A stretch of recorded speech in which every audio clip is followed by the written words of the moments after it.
The gun feels impossibly heavy in Evangeline's trembling hands.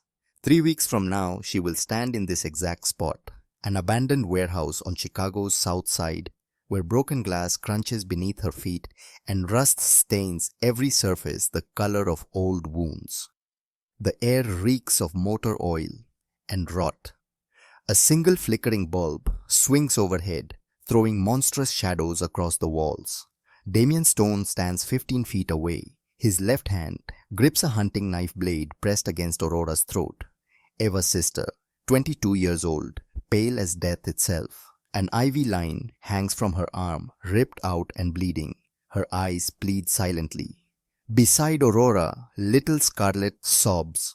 3 years old, pink dress torn and filthy, tiny hands bound with zip ties. 3 seconds, Evangeline.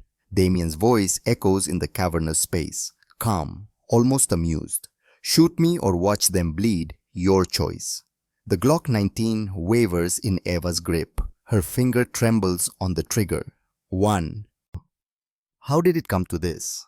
How did a maid from nowhere end up pointing a gun at a mafia boss's brother? 2.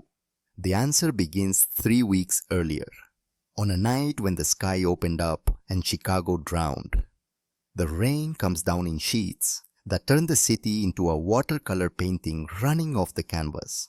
Evangeline Winters stands at the kitchen sink of her studio apartment washing dishes that should have been replaced a decade ago. The faucet drips with the persistence of time itself. She tried fixing it once with duct tape and hope. That was 8 months ago. Now she just lets it drip and drip and drip.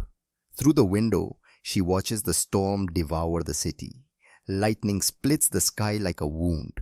Thunder rattles the old building's bones. This apartment has survived 70 Chicago winters. Sometimes Eva wonders if it will survive one more.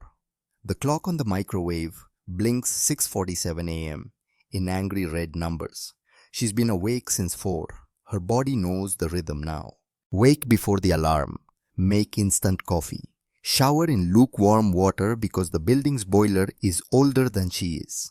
Dress in clothes that smell like the laundromat 2 blocks away. Her first shift at Riverside Nursing Home starts at 7. Her second job at the Stone Estate begins at 6 p.m. Between the two, if fortune smiles, she might grab 15 minutes to eat something that isn't instant ramen or dollar store crackers. Behind her, in the only bed this shoebox apartment can hold, Aurora sleeps. Her younger sister, her only family, 22 years old, but looking like 60 in the grey morning light filtering through water-stained curtains. Eva dries her hands on a threadbare towel, moves to the bed, sits on the edge carefully so the rusty springs don't squeak and wake Rory up. But they squeak anyway. Everything in this apartment betrays her with noise. Aurora's eyes flutter open, blue-gray, like storm clouds, like their mother's eyes. Eva barely remembers their mother, but she remembers those eyes. You're leaving already. Aurora's voice is tissue paper thin. Each word costs her breath she can't spare. Just for a few hours, sweetheart. Eva brushes hair from her sister's forehead. Damp, always damp now with the cold sweat that comes when a heart is giving up. Go back to sleep. I'll be home by 1 to take you to your appointment.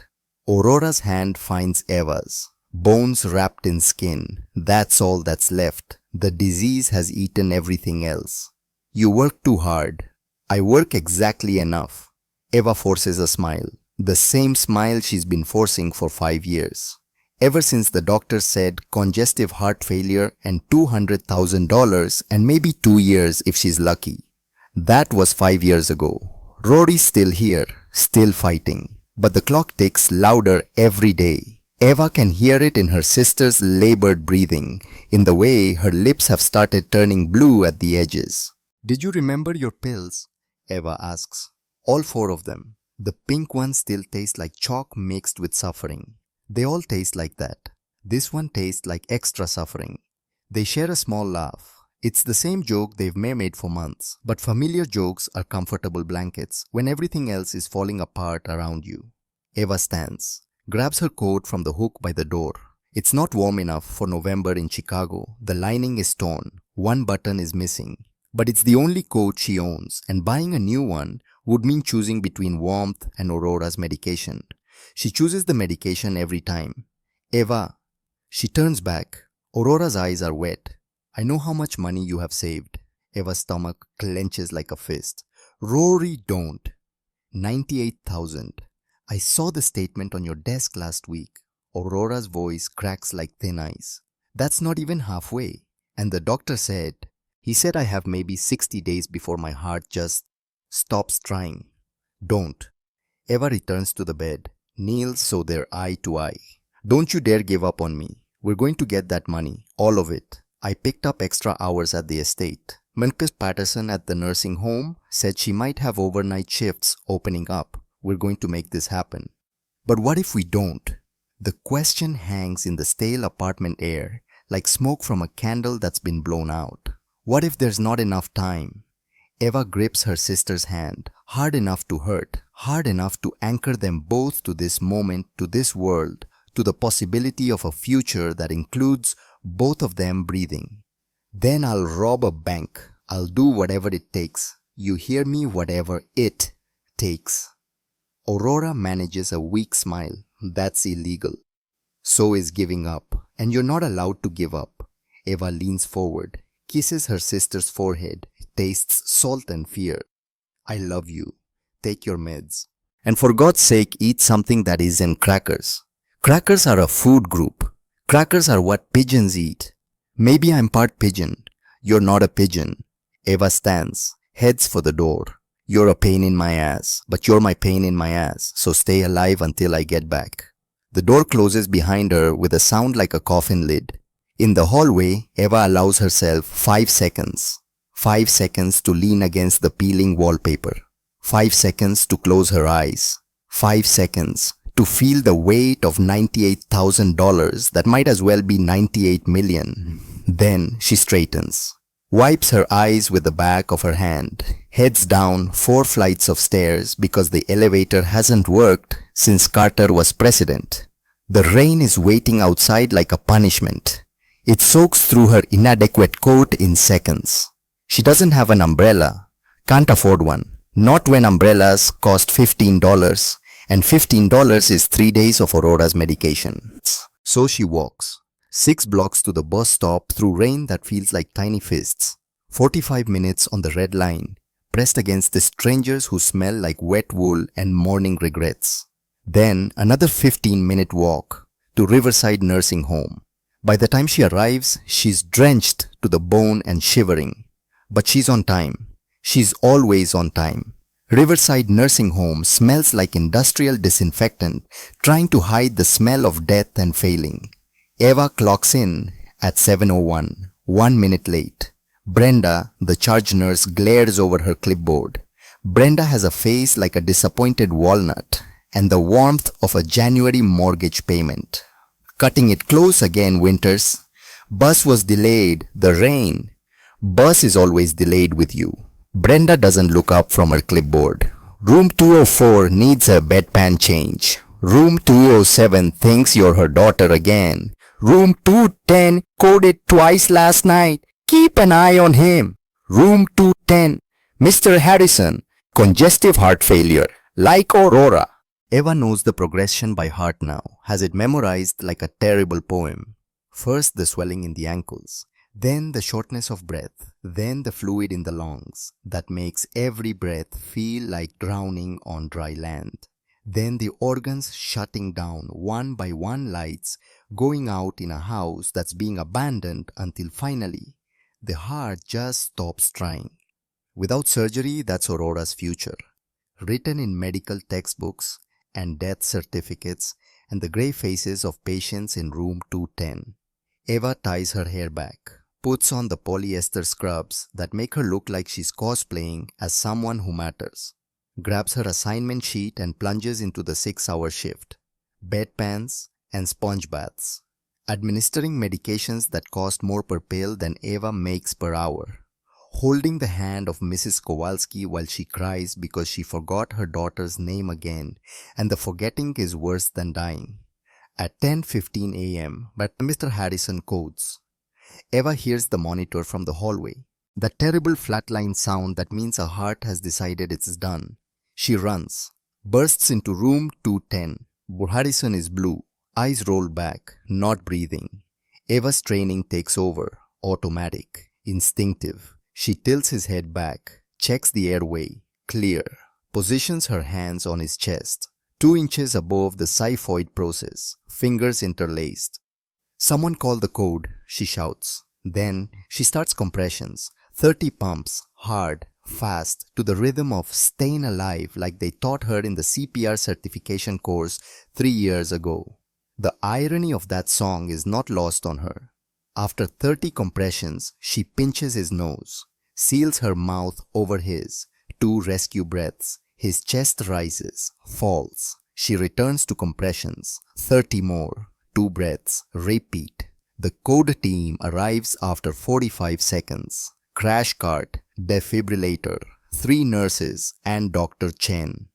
Clear, Dr. Chen shouts. The shock makes Mapper Harrison's body convulse. The monitor beeps once, twice, then steady. He gasps, coughs, opens roomy eyes and croaks. Did I die? Not today, Mr. Harrison. Eva steps back, hands shaking with adrenaline. Not today. Damn, I had plans. The nurses laugh, tension breaking like a dam. Dr. Chen checks vitals, nods at Eva. Good work, Winters. Eva fills out the incident report. Her hands still shake. They always shake after she brings someone back. She's used CPR 4 times now at Riverside. Saved 3 lives. Lost one. Mrs. Patterson last April. Eva did everything right, followed every protocol. But sometimes everything right still isn't enough. Sometimes hearts just stop and refuse to start again, like Aurora's will in 60 days if Eva can't find $42,000 more. Her shift ends at 1 p.m. She clocks out, changes back into her damp clothes, takes the red line home through rain that hasn't stopped, might never stop. Aurora is waiting, dressed and ready for her cardiology appointment. She's lost more weight. Her jeans hang off her hips like they're 3 sizes too big. They take the bus to Northwestern Memorial, sit in the waiting room for 90 minutes because the doctor is running late. Finally get called back to an examination room painted the color of giving up. Dr. Nathan Clark is young for a cardiologist, 35 maybe, kind eyes behind wire-rimmed glasses, the sort of face that delivers bad news gently but honestly. He listens to Aurora's heart through a stethoscope, frowns, orders an echocardiogram. They wait another hour for the results. Then he sits down and folds his hands like he's praying. Her ejection fraction is down to 18%. Eva knows what that means. A healthy heart pumps around 60% of its blood with each beat. Aurora's heart is barely managing a third of that. How long? Eva asks. The only question that matters anymore. Dr. Clark hesitates. Eva can see him calculating, weighing how much truth to tell. With aggressive medication management and careful monitoring, maybe 60 days, maybe less. 60 days, 2 months, 8 weeks, 437,600 minutes, give or take. And the surgery, Eva's voice doesn't shake. She won't let it shake. Heart transplant, $200,000, give or take. We'd need at least $140,000 upfront to schedule the operation and secure a place on the transplant list. He pauses, studies Eva's face. Do you have insurance? Eva almost laughs. Insurance, right. Because minimum wage jobs come with premium healthcare plans that cover organ transplants. We're working on it, she says instead. A lie that tastes like ash. Dr. Clark nods. He's heard that lie before. Knows what it means. There are payment plans, financing options through the hospital, charity programs you might qualify for. We've applied to all of them. Eva cuts him off, not rudely, just factually. We make too much to qualify for assistance, not enough to actually afford anything. They're in the gap, the place where people fall through cracks in the system and disappear without anyone noticing until it's too late. I see. Dr. Clark looks genuinely sorry. I wish I had better news. So do I. They leave the hospital, take the bus home. Aurora falls asleep against Eva's shoulder head, lolling with each bump and turn. Eva stares out the rain-streaked window, does the math again. 98,000 saved, 102,000 short, working 2 jobs at minimum wage. At this rate, she'll have the money in approximately never. She needs more, needs it faster, which is why at 5:30 p.m. she's getting ready for her second job. The one that pays $22 an hour. The one at the Stone Estate. The one that will destroy her life in exactly 6 hours and 27 minutes. The Stone Estate sits in Lincoln Park like a fortress built to keep the world out. 3 stories of dark brick and wrought iron gates. 12 bedrooms, 7 bathrooms. A garden that requires 2 full-time groundskeepers to maintain its aggressive perfection. Security cameras on every corner like mechanical eyes that never blink. Eva's been working here for 6 months. Got the job through prestige staffing agency after 3 rounds of interviews and a background check so thorough they probably know what she ate for breakfast in 3rd grade. They placed her as general housekeeping, which is a fancy way of saying she scrubs toilets, mops floors, and takes out trash that costs more than her monthly rent. The pay is good, better than the nursing home, $22 an hour, but the work is harder. And the people are worse. The Stone family doesn't speak to staff. They speak around them, through them, like Eva is a piece of furniture that occasionally moves. She arrives at 6 p.m. sharp, uses her keycard to enter through the service entrance, a narrow door around back that staff use so they don't contaminate the main entrance with their poverty. The staff room is small, lockers, a bench, a mirror that's seen better decades. Eva changes into her uniform, black dress that hits below the knee, white apron, the kind of outfit designed to make her invisible. Tonight she's assigned to the kitchen. Dishes from dinner, wipe down counters, take out the garbage. The Stone family eats at 7 p.m. Eva's not allowed in the dining room during meals, has to wait in the staff room until they finish. Then she enters and cleans up whatever mess they have left behind like evidence of a crime. Tonight it's pasta, marinara sauce, blattered across white tablecloths that cost more than her coat, wine glasses with lipstick prints in shades of money, a child's plate with barely touched food arranged into artistic chaos.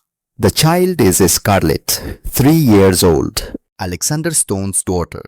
Eva's seen her maybe a dozen times, always at a distance, always being carried or herded by Cassandra the nanny. A small girl with dark curls and enormous dark eyes that never seem to blink. She doesn't smile, just watches everything with the solemn expression of someone much older trapped in a toddler's body. Her mother died 2 years ago. Eva doesn't know the details. No one talks about it. But the absence hangs over this house like a ghost that refuses to leave. Alexander Stone himself is barely more than a shadow.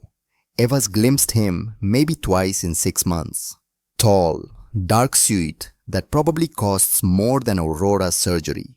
The kind of face that could sell expensive watches or order executions with equal ease. She knows what he is, what he does. Everyone in Chicago knows. The Stone family doesn't run a legitimate business empire. They run the underworld. Drugs, gambling, protection rackets. The kind of things whispered about in back rooms and newspaper articles that never quite prove anything.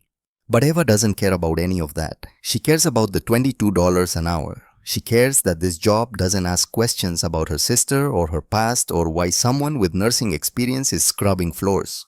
She cares about survival. At 10:45 p.m. she finishes the dishes, wipes down the industrial kitchen until stainless steel gleams, mops the floor with disinfectant that makes her eyes water. One task left, the garbage. She gathers the heavy bags from under the sink. They're full of food waste that would feed her and Aurora for a week. Lobster shells, steak bones, vegetables barely touched. The casual wastefulness of people who've never known hunger. Eva hauls the bags through the kitchen, out the back door, into the rain that hasn't stopped, that might never stop, that's turning the lawn into a swamp. The dumpsters are 50 feet from the house. Industrial-sized metal bins. Eva's thrown plenty of trash into them over 6 months. It's mindless work, muscle memory. But tonight feels different. The air is wrong. Electric. Like the moment before lightning strikes. Like the universe is holding its breath. Eva approaches the first dumpster. The metal is slick with rain. She sets down the bags, grabs the heavy lid with both hands, lifts. That's when she hears it. A sound, thin, weak, almost swallowed by the storm. Crying. Eva freezes, listens harder. There it is again. A child's cry, barely audible over the rain, hammering against metal. She leans closer to the dumpster, peers inside, and her heart stops. They're curled among black garbage bags and rotting food, wrapped in nothing but a thin blanket soaked through with scarlet stone. 3 years old, pale, skin the color of old ice, lips blue-purple like bruises, not moving, barely breathing. Oh my God! The words tear from Eva's throat. She doesn't think. Thinking is for people who have time. She acts, drops the trash bags, reaches into the dumpster. Her hands find the small body, ice cold, like touching a corpse. Eva pulls Scarlett out. The child is dead weight, eyes closed, chest rising and falling in shallow, irregular gasps that sound like death rattles. Hypothermia, severe, critical, maybe minutes from cardiac arrest. Eva's CPR training explodes through her brain. Automatic, instinctive. She lays Scarlett on the wet ground, tilts her head back to open the airway, checks for breathing. Barely there. Pulse thready and weak. Eva rips off her coat, her only coat, wraps it around the child. Friction creates warmth. Every second counts. Then she scoops Scarlett up, holds her against her chest. Skin to skin contact, sharing body heat. It's not enough, won't be enough. But it's something. Stay with me, baby. Stay with me. You're going to be okay. I've got you. Scarlett doesn't respond, doesn't open her eyes. Her small body is limp in Eva's arms.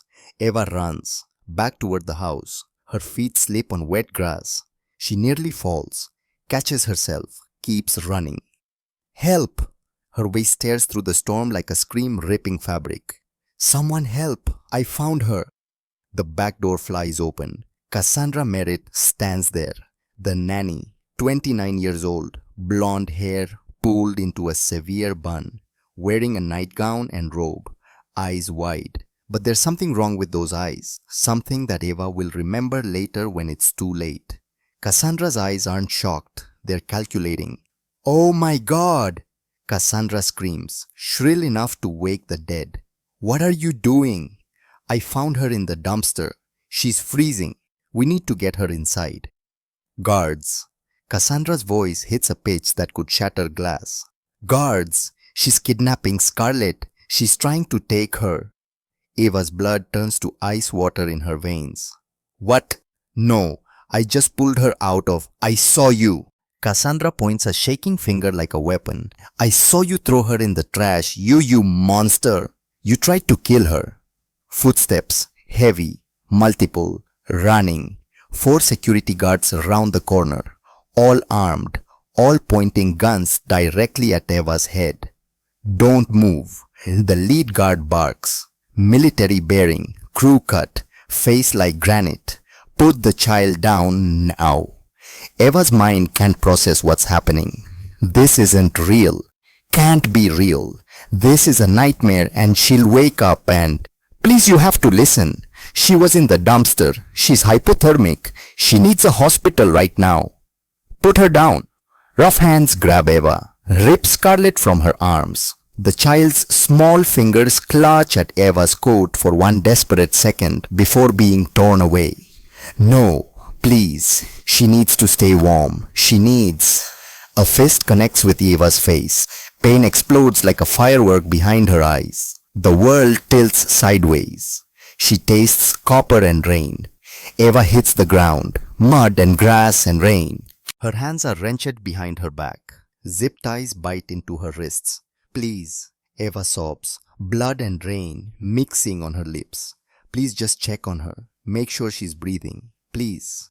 The back door opens again. This time Alexander Stone steps out, 6 feet tall, black shirt soaked with rain, dark hair plastered to his skull. But it's his eyes that stop Eva's heart. Empty. Absolutely empty, like looking into a well with no bottom. He walks to where one of the guards holds Scarlett, takes his daughter in his arms, looks down at her small, filthy, blue-tinged face. For 3 seconds, his expression doesn't change. Then his jaw clenches. A vein pulses in his temple. His hands tighten on Scarlett's small body. He turns, looks at Eva kneeling in the mud, and Eva knows she's going to die. You. His voice is quiet. Quiet the way graves are quiet. You did this. Mr. Stone, please, I didn't. I found her. He takes 1 step toward her, then another. Crouches down, so his face is level with hers. Rain drips from his hair, lands on Eva's upturned face, like tears from a god who stopped caring. You threw my daughter into a dumpster, like garbage. No, I swear on my life I pulled her out. I saved her. The slap comes without warning. Eva's head snaps sideways. More stars, more pain. Her cheek burns like fire. Alexander Stone grabs her hair, wrenches her head up, forces her to look at him. I've killed men for looking at my daughter wrong. His voice never rises, never breaks, just stays at that terrible controlled whisper. And you put her in the trash like she was nothing. Tears stream down Eva's face, mixing with blood and rain and mud. I saved her. I saved her. Please, you have to believe me. He releases her hair, shoves her backward. Eva sprawls in the mud like a broken doll. Lucas! A man in a dark suit steps forward. 40s, silver threading his temples, eyes the color of old steel. Take her to the basement, Alexander says without looking at Eva anymore. I'll deal with her after I know Scarlett's alive. No. Eva struggles against the guards, holding her down. No, please, Mr. Stone. Check the cameras. I didn't. The cameras were disabled 30 minutes ago, boss. Lucas's voice is flat, professional. Someone shut them off from inside the house.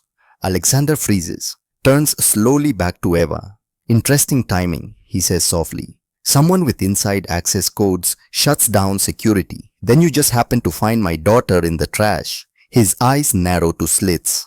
You have an accomplice, right? No, I don't. I can't even access the second floor. I'm just the maid. Take her. Alexander turns his back, walks toward the house with Scarlett in his arms. Doesn't look back. Now. The guards haul Eva to her feet, drag her across the lawn. Her shoes scrape against the stone and grass. She's not strong enough to resist. Please. Her voice breaks into 1,000 pieces. Please, I have a sister. She's sick. She needs me. I would never hurt a child. Please. No one answers. They reach the house, a side entrance Eva's never used before. Stairs leading down into darkness. The basement. They shove her inside. A room with bare concrete walls. A single bulb overhead. The smell of mildew and something else. Something that might be old blood or old fear. Someone cuts the zip ties. Eva's hands are free but useless. Numb. The door slams. The lock clicks. Darkness swallows everything except the bare bulb.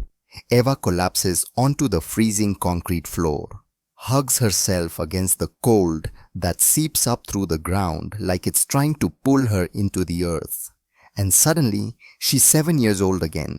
Sacred Heart Orphanage, Warden Blackwell's office, being accused of stealing bread from the kitchen, standing in the corner while the warden removed her belt. I didn't steal it, Eva had said. Liar, Warden Blackwell had replied. Then the beating, 20 lashes. Eva couldn't sit for a week, couldn't sleep on her back for longer. She didn't steal that bread, just like she didn't hurt Scarlett, but no one believed her then, and no one believes her now. Not again, Eva whispers into the darkness. Her voice echoes off concrete walls. Please God, not again. Somewhere above, she hears Scarlett crying, weak, scared, but alive. And despite everything, despite the pain, despite the terror, despite knowing she might die in this basement, one thought burns brighter than fear. That little girl is alive. I saved her, even if no one believes me, even if they kill me for it. I saved her life. The thought is small comfort against the vastness of her situation. But it's all she has, so she holds on to it, like holding onto a lifeline in a storm, and waits for whatever comes next. Time loses meaning in the dark. Eva doesn't know how long she sits there. Could be an hour. Could be 5 minutes stretched into eternity by fear. Her face throbs where Alexander hit her. Her wrists ache from the zip ties. Her body is soaked and shivering. Then, footsteps on the stairs. Heavy, deliberate. The rhythm of someone who has all the time in the world. The lock clicks open. Light floods in, blinding after so much darkness. Alexander Stone fills the doorway. In his right hand, a Glock 19, black metal. Efficient, the kind of gun that doesn't miss at close range. He descends the stairs, each footfall echoing like a judge's gavel, striking wood. Eva scrambles backward until her spine hits the wall. No further to go, nowhere to run. Alexander drags a metal chair into the center of the room. The screech of metal on concrete sets Eva's teeth on edge. He sits. The gun rests casually on his knee, pointed at Eva's chest. "Talk," he says. One word, calm, patient, like he has all night to watch her die slowly. Eva's throat is dry as paper. She swallows, tastes blood and fear. I work the evening shift, 6 p.m. to midnight. Tonight I was assigned kitchen cleanup. Her voice shakes. She fights to steady it. I finished the dishes around 10:45. My last task was taking out the garbage. Go on. I brought the bags to the dumpster. When I opened the lid, I heard crying. Weak, like something hurt and dying. Eva's eyes fill with tears. She blinks them back, forces herself to continue. I looked inside and Scarlett was there, curled up among the garbage, not moving much. Her skin was blue. She wasn't breathing right. Alexander's expression doesn't change, doesn't flicker. "So you pulled her out?" "Yes, I have CPR training. 3 years at Riverside Nursing Home. We get elderly patients coding all the time. Heart attacks, strokes. It's mandatory certification for all staff." Eva leans forward despite the gun, desperate. I checked her airway. She was barely breathing. Hypothermia, critical. So I wrapped her in my coat to warm her up and ran for the house to get help. "And Cassandra saw you." "She saw me running with Scarlett, not throwing her away. Why would I warm her up if I wanted her dead? Why would I run for help? Why would I?" The gun rises, points at Eva's forehead. She stops talking, stops breathing.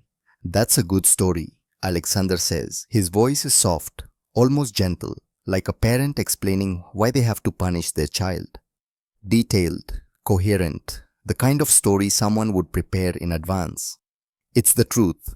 The cameras were disabled at 10:32 p.m. from inside the house using a management level access code. He tilts his head, studies her like she's a specimen under glass. "Do you have an access code, Miss Winters?" "No, I'm just the maid. I clean and take out trash. I can't even go upstairs without permission." "Then who shut down security?" "I don't know. I don't know anything about the cameras. I don't even know where the control room is." Silence stretches between them like a wire pulled taut. Alexander studies her. Those empty eyes searching for cracks, for lies, for any reason to pull the trigger and end this. A knock at the door breaks the tension. "Come in." A man in a white coat descends the stairs, late 50s, glasses, medical bag. He nods to Alexander. "Mr. Stone, I finished examining Scarlett, and the single word carries the weight of worlds. Severe hypothermia. Core body temperature was 89 degrees when I started treatment. Normal is 98.6. The doctor glances at Eva, then back to Alexander. If she'd been exposed another 5 to 7 minutes, her heart would have stopped, Cardiac arrest would have been inevitable. As it is, she'll recover fully. No permanent damage to organs or brain function. Alexander's shoulders don't relax, not even slightly. How long was she exposed to the elements? Given the temperature and precipitation conditions, I'd estimate 20 to 30 minutes maximum. Could she have been placed there immediately before Miss Winters found her? The doctor hesitates, shifts his weight. Theoretically, yes, but he trails off. But what? Alexander's voice drops to something dangerous. When I undressed Scarlett to examine her, I found something unexpected. She was wrapped in a woman's coat, not her own, adult-sized, wool blend, damp but significantly warmer than the surrounding environment. The doctor looks at Eva again. That coat provided just enough insulation to keep her core temperature from dropping to lethal levels. Without it, she'd be dead. The coat saved her life. Eva's coat, the only warm thing she owns, the one she threw over Scarlett without thinking. Alexander stands, walks to Eva, stares down at her. That proves nothing, he says. You could have warmed her up after the fact. To play the hero, to make yourself look innocent, to set up some kind of extortion scheme. Why would I? Shut up. Not loud. Just absolute. Final. Doctor, was there anything else? The doctor shifts uncomfortably, pushes his glasses up. We ran a preliminary blood panel as part of the emergency protocol. Scarlett has traces of zolpidem in her system. What's that? A sedative. Prescription sleep medication. Adult dosage. Someone gave that to her before whatever happened tonight. The room goes very still. Even the air seems to stop moving. Someone drugged my daughter. Alexander's voice drops to something subterranean, something that exists below the basement they're standing in, before putting her outside in a dumpster in freezing rain. It would appear so, yes sir. Alexander's hand tightens on the Glock. For one terrible second, Eva thinks he's going to shoot her right here, right now, splatter her brains across the concrete wall and call it justice. But he doesn't. He turns to the doctor. Get out. The doctor leaves quickly, grateful to escape the tension that's thick enough to choke on. Alexander paces, 3 steps in one direction, 3 steps back. The gun never wavers from Eva's general direction. Someone with access to my house drugged my 3-year-old daughter, disabled the security cameras, put her outside to freeze to death. He stops pacing, looks at Eva with eyes that have gone from empty to something worse. And you just happened to find her, just happened to have CPR training, just happened to be taking out trash at the exact right moment. Yes, convenient. It's the truth. Please, Mr. Stone, I don't have access codes, I don't have sedatives, I don't even know where the camera controls are. Eva's voice cracks like thin ice. I'm just trying to save money for my sister's surgery. That's all I want. That's all I want. I would never hurt a child. I spent 3 years at Riverside saving elderly patients. I know what a dying child looks like. I would never. Your sister. Alexander cuts her off. The one with the heart condition. Eva's stomach drops through the floor. He knows. Of course he knows. He probably knows her shoe size and her 3rd grade teacher's name. Yes, she whispers. How much do you need for the surgery? The question catches her off guard. What's good for the surgery? How much money? $200,000. But I don't see what that has to do with. And how much do you have saved? Eva doesn't want to answer, doesn't want to give him ammunition, but his eyes bore into her, waiting, inexorable. 98,000, she finally admits. Alexander nods slowly, like pieces are clicking into place in his head. So you're desperate. Not desperate enough to hurt a child. Desperate people do desperate things, Miss Winters. I've seen it my whole life. He crouches down again, eye level. Maybe someone offered you money, $50,000, to look the other way while they accessed security, to keep quiet about what you saw. That would put you over the amount you need. No, that's insane. Or maybe, Alexander continues like she hasn't spoken, maybe you decided to take matters into your own hands, hurt my daughter, then save her. Become the hero. Use that leverage to extort money from me for information about who really did this. $100,000 in exchange for a name. Eva's mind reels. She can't breathe, can't think. That's, I would never. I've seen mothers sell their daughters to pay gambling debts. Miss Winters, I've seen fathers kill their sons for insurance money. I have seen people do things that would make demons weep. His face is 6 inches from hers. She can see every line, every scar, every year of violence etched into his features. So don't tell me what you would or wouldn't do, because I've lived in the darkest corners of human nature my whole life, and nothing surprises me anymore. Tears streamed down Eva's face unchecked. I saved her. I gave her my only coat. I ran for help. That's all I did. I swear on my sister's life, I didn't hurt Scarlett.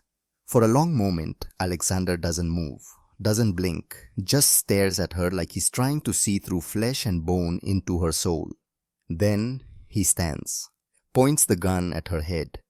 I don't believe you. 3 words, a death sentence. Eva closes her eyes, thinks of Aurora, alone in that apartment, waiting for a sister who won't come home, who'll be found in a shallow grave somewhere, another missing person in a city full of ghosts. I'm sorry, Rory. I'm so sorry I couldn't save you. But the gunshot doesn't come.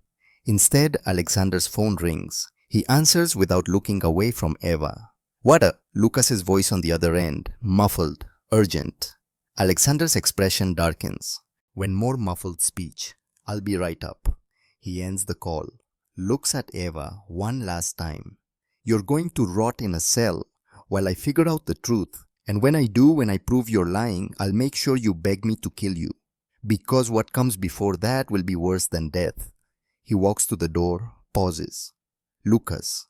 The man in the suit appears in the doorway like he was waiting there the whole time. Call Chicago PD. Tell them we have a suspect in the attempted murder of my daughter. Federal charges. No bail. I want her in Cook County by dawn. Eva's world collapses. Everything. All of it. Crumbling like a sandcastle hit by a wave. No. She tries to stand. Her legs won't work. Please, I didn't do anything. Please don't send me to jail. My sister needs me. She's dying. Please. 2 uniformed police officers descend the stairs, move toward Eva with handcuffs that gleam under the bare bulb. Miss Evangeline Winters, one of them says in a voice that's heard this speech 1,000 times.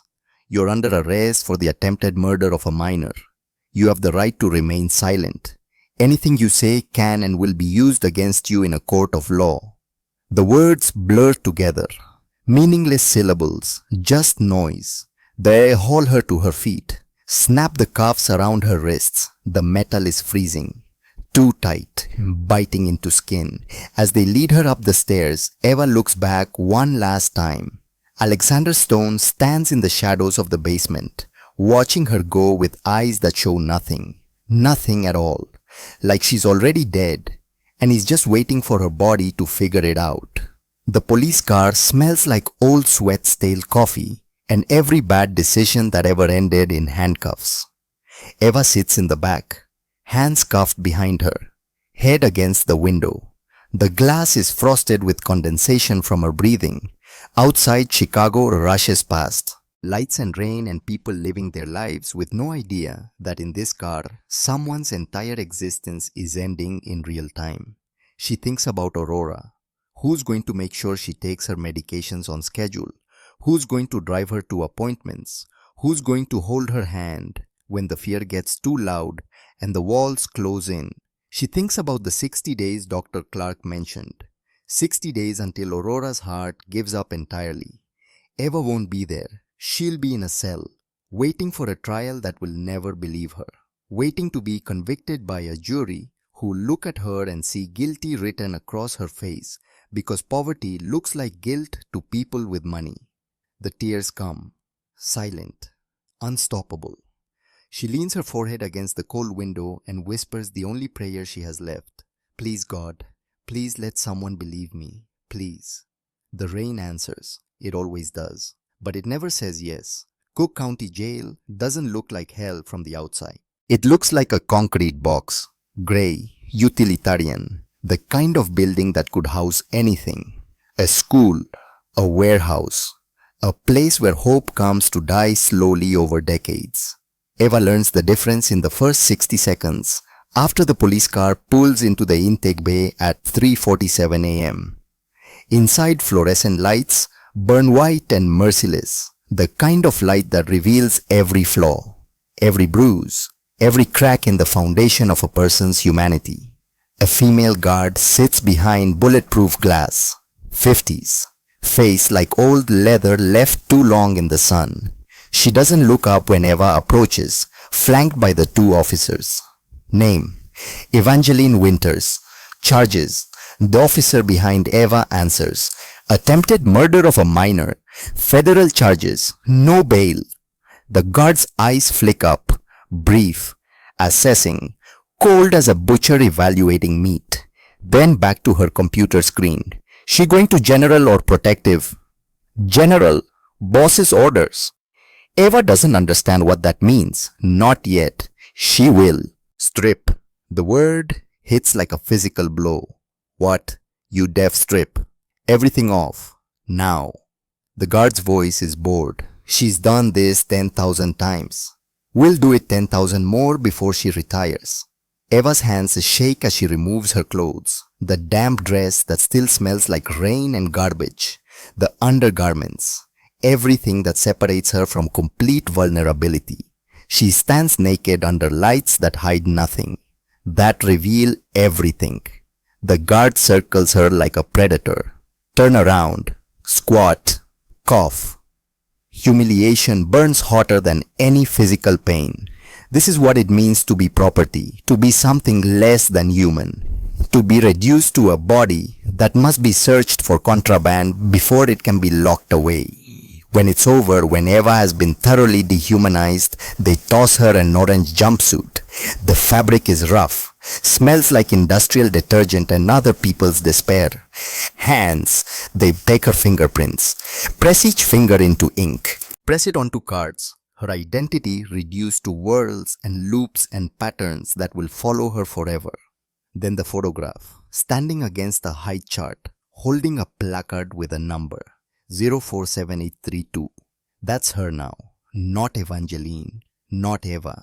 Not a person with a name and a sister and dreams of saving enough money for a surgery. Just a number in a system designed to process and forget. They confiscate everything. Her shoes, her dead phone, the locket bracelet Aurora gave her for her 25th birthday. The only thing of value she owns in this world. Please, Eva whispers. Please, that bracelet. It's all I have from my sister. Can I please keep it? Should have thought about that before you tried to kill a kid. The guard drops the bracelet into a plastic bag, seals it, tosses it into a bin with hundreds of others. Someone else's treasures reduced to evidence. Next, they lead her down corridors that echo with every footstep, every voice, every scream.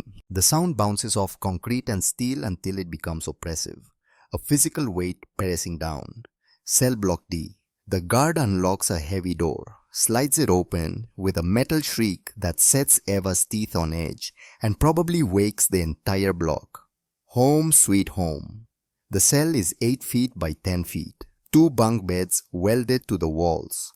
A toilet without a seat. A sink that drips with the same persistence as Eva's old apartment faucet. Always dripping. Forever dripping.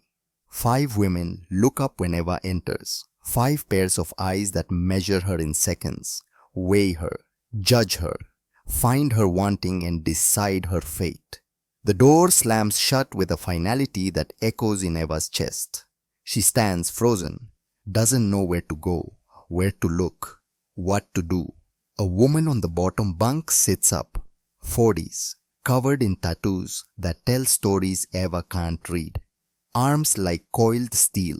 Face that's seen violence and learned to speak its language fluently. What are you in for, fresh meat? Eva's mouth is dry as dust. I didn't do anything. They think That ain't what I asked. The woman stands, walks closer. Her presence fills the small cell. I asked what you're in for. Attempted murder. The words taste like ash and poison. Of a child. The temperature in the cell drops 20 degrees. Someone whispers from an upper bunk. She hurt a kid. Another voice, sharper. Whose kid? And then someone says the name that changes everything. Stone. Alexander Stone's daughter. The reaction is immediate and visceral. The tattooed woman's face hardens into something carved from granite. You hurt the boss's little girl. No, I didn't. I saved her. She was in a dumpster and the punch comes out of nowhere. Eva's head snaps back. Pain explodes across her jaw like a firecracker going off inside her skull. She stumbles, hits the wall, slides down. Before she can process what's happening, hands grab her. Throw her to the floor. You sick bitch! A kick to her ribs. Eva's breath leaves in a whoosh. You don't touch kids. Another kick, this one to her back. Stars burst behind her eyes. She curls into a ball.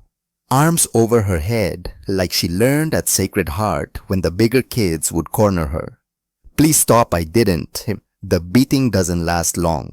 Maybe 30 seconds. But 30 seconds is an eternity when every second is a fist or a foot or pain that whites out thought and leaves only animal survival. When it stops, Eva lies gasping on concrete that smells like bleach and blood. Footsteps approach. A guard. Female. Young enough to still have most of her idealism beaten out of her, but not all of it. She looks through the bars at Eva's crumpled form. You gonna survive. Not concerned. Not sympathetic. Just checking a box on a form somewhere. Eva can't answer. Can barely breathe. Every breath is broken glass in her lungs. Yeah, you live. Try not to die before breakfast. Paperwork's a bitch when they die right after intake. The guard walks away. Her footsteps echo and fade into the general cacophony of the cell block. Eva stays on the floor. Too hurt to move. Too shocked to cry. Too broken to care. This is hour one. She has no idea how many more are coming. The days blur together in Cook County Jail like watercolors running in rain. Eva learns the rules quickly through pain and observation. Don't make eye contact. Don't speak unless it's spoken to. Don't touch anyone's food. Don't touch anyone's bunk. Don't take the shower in the far corner because that's where they corner people who need to be taught lessons. Don't exist if you can help it. The other inmates leave her mostly alone after that first beating, but the looks never stop. The whispers, the way conversations die when she walks past in the cafeteria line or during yard time. She's marked, branded, the woman who hurt Alexander Stone's daughter. Even in here, especially in here, the Stone name carries weight, carries fear, carries consequences. On the third day, an older woman moves into the cell, transfer from another block, 68 years old, gray hair pulled into a neat bun, eyes that have seen everything twice and forgiven nothing once. Her name is Dorothy. She takes the top bunk above Eva without asking permission from anyone, settles in like she's moving into a suite at the Ritz instead of a concrete box that smells like despair. That night after lights out, Dorothy's voice drifts down from the darkness above. You didn't do it. Eva's eyes snap open. What? Whatever they say you did, you didn't do it. Dorothy shifts on her bunk. Springs creak, metal on metal. Been in this system 43 years on and off. I know the look of guilt. Real guilt. The kind that eats you from inside. And you don't got it. Eva's throat tightens. First person who said those words since this nightmare began. Doesn't matter what I did or didn't do. Eva whispers into the dark. No one believes me. Course they don't. Stone owns this jail. Guards, warden, half the inmates work for him one way or another. Dorothy laughs. Dark, humorless, bitter as old coffee. Girl, you're not making it to trial. They're gonna find you hanging in your cell one morning. Suicide, they'll say. Guilt ate her up. Case closed. Terror floods Eva's veins like ice water. What? That's how it works. Someone with real power wants you gone. You disappear. Simple as that. Bodies go missing. Paperwork gets lost. Nobody asks questions because nobody wants to be next. Dorothy goes quiet for a moment. The cell block is never truly silent. Always sounds. Crying, screaming, guards making rounds. But right now it feels silent. Unless what? Unless you got someone on the outside, someone who gives enough of a damn to ask questions, to make noise, to be annoying enough that making you disappear becomes more trouble than it's worth. Dorothy pauses. You got anyone like that? Eva thinks of Aurora, sick, dying, alone in their apartment, probably terrified, wondering where her sister disappeared to. She's not strong enough to fight this system, can barely fight her own failing heart. My sister. But she's dying. Heart failure. She can't even walk upstairs without getting winded. She can't. Then you better hope God's feeling generous, child. 'Cause that's the only one who can help you now. Sleep doesn't come that night. Eva lies on the thin mattress that's maybe an inch thick over metal and stares at the ceiling. Counts the water stains. Tries not to think about ropes and suicide and how they'll stage it to look convincing. The beatings continue sporadically, random, designed to keep her afraid. Day 5. Someone trips her in the cafeteria. Eva's tray flies. Food splatters across the floor in an explosion of beige institutional nutrition. Before she can pick herself up, a boot slams into her stomach. All the air leaves her body. Oops! The woman who kicked her smiles, gold tooth glinting. Didn't see you there, baby killer. The guards watch from the corner, do nothing, eat their lunch and talk about the Bears game like a woman isn't being assaulted 15 feet away. Day 7. Shower time. Eva's washing her hair awkward with the shoulder that still aches from day 1 when someone grabs her from behind, slams her face first into the tile wall, stars explode, blood streams from her nose, mixes with shower water, spirals down the drain like her life circling toward nothing. This is from Mr. Stone. He says hello. Then they're gone. Eva slides down the wall, water mixing with blood. She sits there until the showers turn cold and a guard drags her out by her arm. Still the guards do nothing about the assault. Fill out no reports. Ask no questions. On day 8, Eva stops eating. The food tastes like cardboard anyway. Stops caring what happens. Just lies on her bunk and stares at the ceiling and counts the hours until her body gives up the way her spirit already has. Dorothy watches from above, says nothing during the day, but that night something drops onto Eva's bunk. A candy bar, Snickers, contraband, worth more in here than gold. Eat, Dorothy says. Dead women don't get justice, and that baby deserves justice for what really happened to her. Eva eats, not because she wants to, not because it tastes like anything except sugar and peanuts and desperation. She eats because Dorothy's right. Dying here means Scarlett's real attacker goes free. Means Aurora loses her sister for nothing. Means everything Eva tried to do, saving a child from a dumpster, was for nothing. So Eva eats and endures and waits for something to change. Day 9. Winter's visitor. Eva's head snaps up from where she's been lying on her bunk staring at nothing. Visitor who would visit her Aurora can't. Doesn't have the strength. The guard leads her to the visiting room. A long rectangular space divided by plexiglass that's scratched and cloudy from years of tears and desperate hands pressed against it. Phones on either side.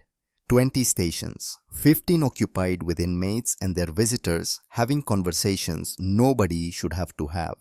Eva sits at station 12, picks up the phone with hands that shake, and her heart shatters into pieces, small enough to slip through the cracks in the concrete floor. Aurora sits on the other side of the glass. She looks like death already claimed her and is just waiting for the paperwork. Skeletal beyond skeletal, skin the color of old parchment, dark circles under her eyes like someone punched her repeatedly, moving slowly, like every motion costs her something she can't afford. But she's here. She came. Eva's hand presses against the glass. Aurora mirrors the gesture. For a second, they pretend the barrier doesn't exist. Pretend they can touch. Pretend this is just a nightmare they'll wake up from. Rory! Eva's voice cracks like old wood. You shouldn't be here. You should be resting. You think I could rest not knowing where you were? Aurora's eyes fill with tears that spill immediately. Eva, what happened? The police came to the apartment 3 days ago. They said you tried to kill a child. I didn't do it. Eva leans close to the glass, whispers urgently. I swear on everything I love I didn't hurt that little girl. I saved her, Rory. I pulled her out of a dumpster. She was freezing. I gave her my coat. I ran for help, but no one believes me. Aurora studies her sister's face through the scratched plexiglass, the bruises, the split lip, the black eye, the exhaustion that's carved years into features that were young just days ago. Who did this to you? Her voice shakes with rage Eva's never heard from her gentle sister. Who hurt you? It doesn't matter, I'm okay. You're not okay. Aurora slams her free hand against the glass. The sound echoes. Other visitors turn to look. Look at you. You look like. She stops. Can't finish. Can't say the words. Eva forces a smile. It probably looks more like a grimace. I've looked worse. Remember when I got in that fight with Jenny Morrison at Sacred Heart? Had a black eye for 2 weeks. You were 12. Still counts. Aurora doesn't laugh, just stares at her sister with eyes that know too much, that have seen too much suffering to believe in easy recovery. The doctor called, she says quietly, each word deliberate, careful. Eva's blood turns to ice in her veins. What? Yesterday, Dr. Clark's office. They wanted to schedule my next appointment. Aurora's hand trembles on the phone. I told them you were away on a work trip. That you'd call them back when you got home. Good. That's good. I'll figure this out. I'll get out of here and... Eva. Aurora's voice drops to a whisper. Other visitors can't hear. But Eva hears. He said I have 10 days, maybe less. The world stops spinning. Everything stops. What? My heart. It's failing faster than they thought. Tears streamed down Aurora's face in rivers.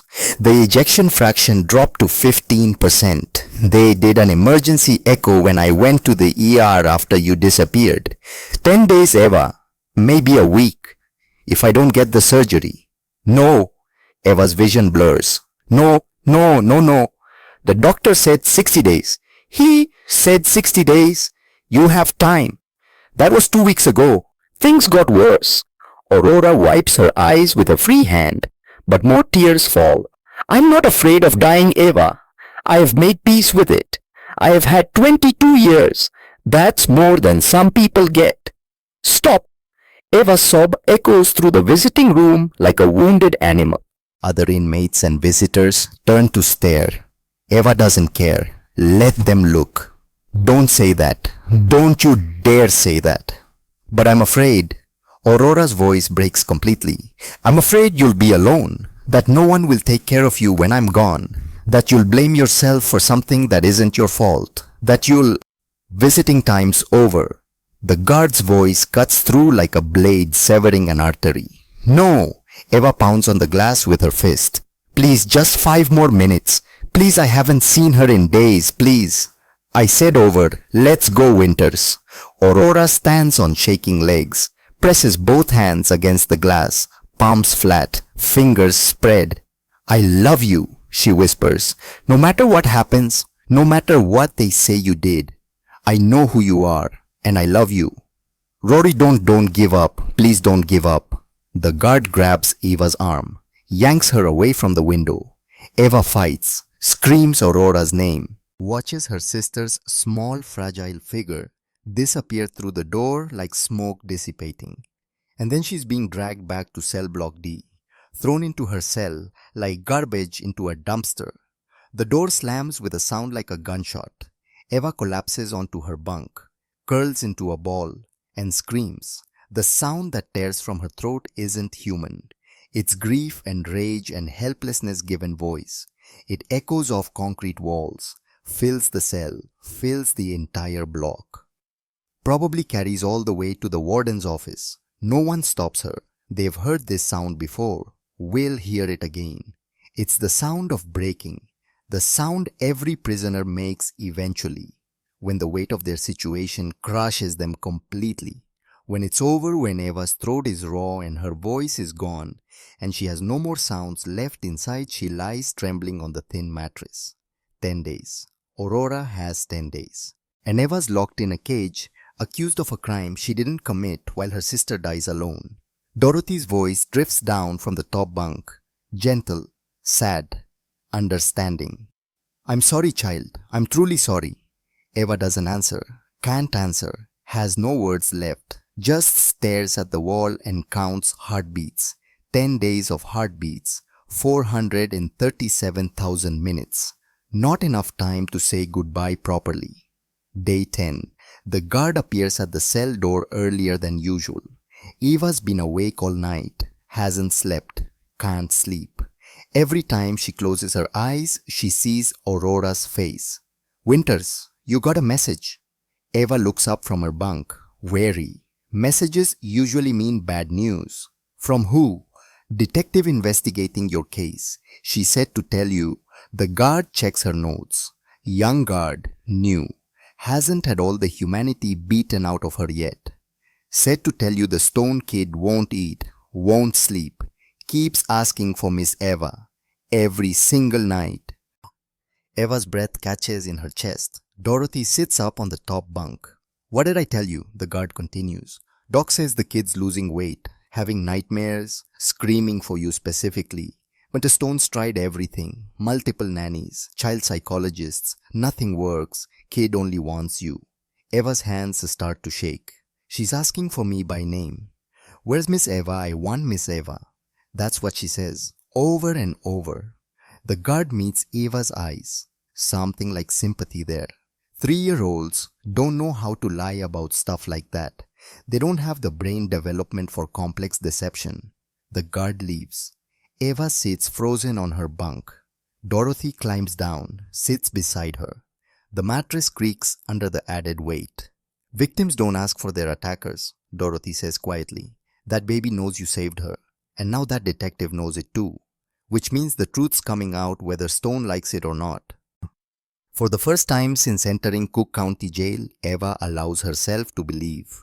Maybe, just maybe, someone will listen, someone will believe, someone will find the truth before Aurora's heart gives out and Eva loses the only person in the world who ever loved her unconditionally. Day 12. The guard appears at 9 a.m. Different guard, older, face like a wall.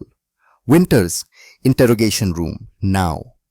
Eva drags herself upright, follows mechanically, doesn't hope, can't afford hope.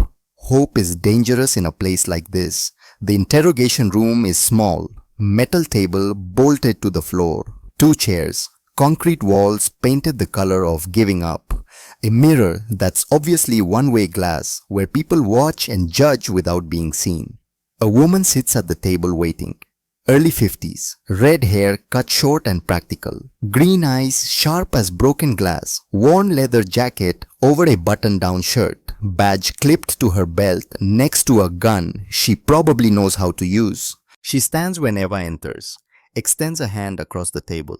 Miss Winters, I'm Detective Margaret O'Connor, Chicago PD. Slight Irish accent, soft but unmistakable. Please sit down. Eva sits, wary. Every cop she's seen in the past 12 days has treated her like evidence at a crime scene. This one feels different somehow. Can't figure out why yet. How are you holding up? Margaret asks. Eva almost laughs. How do you think? A small smile. Fair point. Let me rephrase. Are you getting medical attention for those injuries? Eva touches her split lip, the bruise on her jaw that's faded to yellow-green. No one cares if I'm injured. Margaret's eyes harden. She makes a note in a leather notebook. They should, and they will after I file my report. She sets down her pen, leans back, studies Eva. Miss Winters, I'm in charge of investigating your case, and I have to tell you something. I'm not convinced you're guilty. Eva's breath catches. You're not. No. The narrative doesn't match the evidence. The pieces don't fit together the way they should in a straightforward case. Margaret opens a folder on the table. So I'm going to ask you some questions. and I need you to be completely honest with me. Can you do that? Yes. Eva leans forward, desperate, grasping at this lifeline. Yes, I'll tell you anything. Everything you need to know. Margaret pulls out a form. Let's start with the basics. How long have you worked at the Stone Estate? 6 months. I got the job through prestige staffing agency after 3 rounds of interviews. What's your position there? General housekeeping. I clean rooms, do laundry, take out trash. Kitchen duty sometimes when they're short-staffed. Do you have access to the upper floors, the family's private rooms? No. Staff areas only. Kitchen laundry room storage. We're not allowed in the family wing without express permission. Have you ever been in Scarlett Stone's bedroom? Never. Not once in 6 months. Margaret makes notes. Her handwriting is precise, controlled. On the night of the incident, you were taking out the trash. What time was this? Around 10:45 p.m., maybe closer to 11. I had just finished washing the dinner dishes. And you heard something from the dumpster? Eva nods. The memory burns like acid. Crying, weak, like something hurt and dying. I thought maybe a cat got trapped. Happens sometimes. But when I open the lid, she stops, swallows hard. Scarlett was inside. Blue, lips purple, barely breathing. I knew immediately it was hypothermia. What did you do? I pulled her out as fast as I could, checked her airway, like I was trained. She had a pulse, but it was thready. Respiration shallow and irregular. Classic signs of severe hypothermia approaching cardiac arrest. Eva's nursing training surfaces through the fear. I wrapped her in my coat. Its wool, good insulation, held her against my body to share warmth. Then I ran for the house to get help. And that's when Cassandra Merritt saw you. Yes, she was standing in the doorway. She started screaming that I was kidnapping Scarlett, that she saw me throw her in the trash, that I tried to kill her. Eva's hands clench into fists. But that's a lie! I saved her. Why would I warm her up if I wanted her dead? Why would I run for help? Margaret raises a calming hand. I believe you, Miss Winters. Eva stops, stares. You do. The doctor's report supports your story completely. Scarlett was wrapped in an adult-sized wool coat when she was examined. That coat had your body heat signature on thermal imaging. It kept her core temperature from dropping below the threshold for cardiac arrest. Margaret's eyes are kind, understanding. If you wanted her dead, wrapping her in your coat and running for help would be the stupidest possible plan. The question Alexander Stone asked. But from Margaret it sounds different. Like she actually wants an answer, not an excuse to shoot. I wouldn't, Eva whispers. I could never hurt a child. I spent 3 years at Riverside saving elderly patients. I know what a dying person looks like. I know what hypothermia does to a body. I would never. I know. Margaret flips through her notes. Here's what bothers me about this case. The security cameras were disabled at 10:32 p.m. Exactly 18 minutes before you found Scarlett. I don't know anything about that. I didn't think you did because disabling those cameras requires a very specific access code. Management level or immediate family members only. 8 people total in that entire house have that level of clearance. Margaret looks up, holds Eva's gaze. You're not on that list. Eva shakes her head. I'm just the maid. I don't even know where the security office is located. Exactly. So someone with significant access wanted those cameras off. Someone who knew the system intimately. Who knew the timing. Who knew exactly when to disable them so there'd be no footage of what really happened. Margaret leans forward, intent, focused. Someone set you up, Miss Winters. Someone wanted you to take the fall for attempted murder, and I'm going to find out who. For the first time in 12 days, Eva feels something that might be hope. It's fragile, flickering like a candle in a storm, but it's there. Thank you, Eva breathes. Thank you for believing me. Margaret's smile is grim. Don't thank me yet. We've got a long way to go. And powerful people who don't want the truth to come out. But I promise you this, I will find what really happened. No matter whose toes I have to step on. No matter how many powerful men try to intimidate me into backing off. She stands, gathers her files into a worn leather briefcase. I'll be back in a couple days with updates. Meantime, if anyone threatens you or hurts you, you tell the guards to contact me immediately. You have that right even in here. She pauses at the door, looks back. Your sister, Aurora, how is she? Eva's composure cracks like ice under pressure. Dying. She has 10 days, maybe less. Margaret's face softens. Real emotion there. Then we better work fast. The door closes. Eva sits alone in the interrogation room that smells like industrial cleaner and broken dreams. And for the first time since this nightmare began, she lets herself cry tears that aren't born from pain. They're tears of relief. Someone believes her. Someone is fighting for her. It's not much, but it's enough to keep breathing for one more day. Northwestern Memorial Hospital smells like antiseptic, trying to mask the scent of death and failing. Eva bursts through the automatic doors 3 days later. Her lungs burn. She's been running since Detective O'Connor dropped her at the entrance with release papers that still don't feel real. You're free, Margaret had said. All charges dropped, Cassandra confessed. Damien's been arrested, you're clear. Eva didn't wait for more explanation, just ran through corridors that blurred together, past nurses who step aside and stare at the wild-eyed woman in donated clothes that don't fit. The ICU is on the 4th floor. Eva takes the stairs. Can't wait for elevators. Can't wait for anything. Time is measured in heartbeats now, and Aurora's heart is running out. 4th floor. Double doors marked intensive care unit in letters that might as well say abandon hope. She shoves through and stops. Alexander Stone stands in the hallway outside room 412. He's not in his usual armor of expensive suits, just jeans and a black shirt, hair uncombed, face shadowed with days of stubble. He looks like he hasn't slept since the night he pointed a gun at Eva's head in the basement. Probably hasn't. Their eyes meet across 20 feet of sterile white corridor. For 3 seconds, neither of them moves. The air between them crackles with everything unsaid, everything that can't be unsaid, everything that's happened and can never be undone. Then Eva breaks the spell, ignores him, heads straight for room 412.